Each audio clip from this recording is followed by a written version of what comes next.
yoga of discriminative wisdom.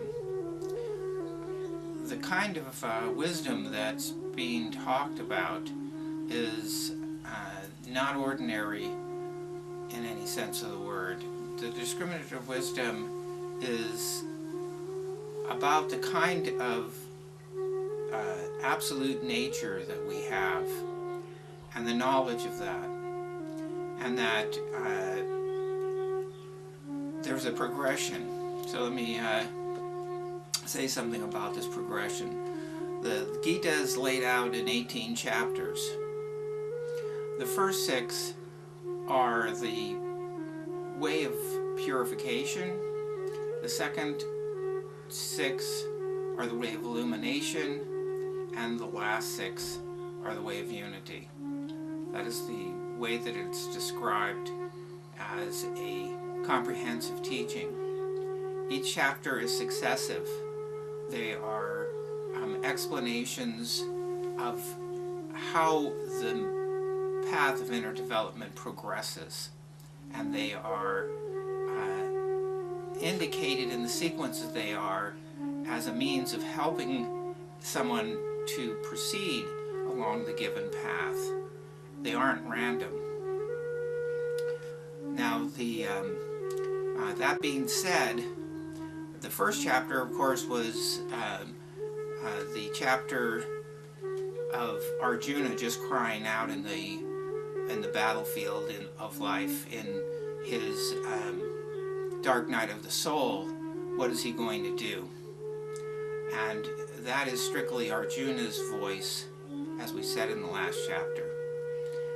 This time, chapter 2, we have Krishna starting to speak and give teaching to Arjuna.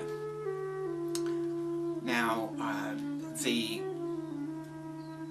teaching that he's going to give is going to cover, in chapters 2 through 6, the different teachings that were available at this time in history. Now, the date, as we said before, is often taken to be approximately 500 BC for the first written text of the Gita. Since it was an oral teaching, it's likely that it went hundreds of years before, and as part of the Mahabharata, which is dated 3000 BC. So somewhere in between lies the earliest dates that it was a teaching. But as I was starting to say, the teachings themselves of the day had already branched out into several different directions. And so the comments that Krishna is going to give are going to be chapter by chapter an explanation of the different kinds of teachings, the different kinds of approaches, what their benefits and what their limitations are, because all of the teachings have benefits and limitations. So he's going to give an explanation to Arjuna and to us. Now, there are a couple of specific characters that are mentioned throughout: Bhishma and Drona. Bhishma is a devotee of Krishna, and he is the blind faith of religion. And he is going to take up forces against Arjuna. And Drona is a Brahmin who is now taken up the warrior class and teaches and has taught both sides how to do battle. And he represents the cultural traditions, and he is going to take up the side also against Arjuna, in a sense that one has to battle against traditions and all of the, what my teacher had called the Boy Scout and Girl Scout ideals that we are brought up with, are going to be on the battlefield and arrayed against us. So as well as this, the Pandavas, who are the forces that are leading the battle against us, are cousins. Now, the Hindu tradition, the tradition that we're reading here in the Gita, has them as cousins, compared with Christianity and Judaism and Western religions, where they are evil forces and the good forces fight against the evil forces. The battle here is between cousins, not that dichotomy between good and evil. Now, proceeding into the chapter, the discriminative wisdom that is essential to begin is that there is an eternal soul. There is something eternal, Atman, with a capital S, soul, inside of us that is beyond being killed, beyond birth and death, that is absolutely eternal. And it is an essence which is in everything.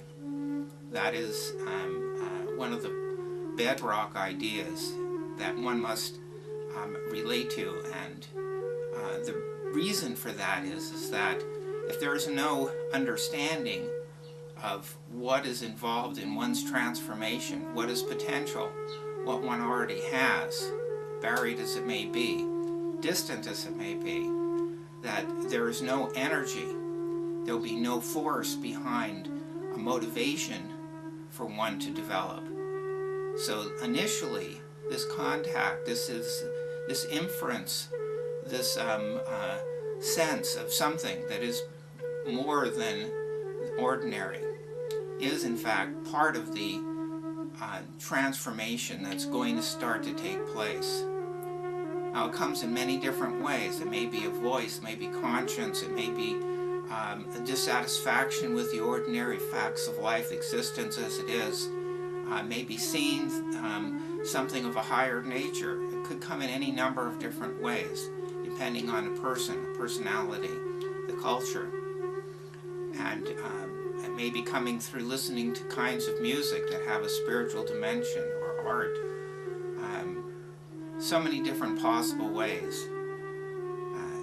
But it is something that must strike that chord. You must have some sort of contact. I must know inside that there is something more. Without that, then all the rest is futile. So the first part of discriminating wisdom isn't new information, isn't explanations. It's a reaffirmation or an affirmation of the that which is eternal in the existence of every person and in everything.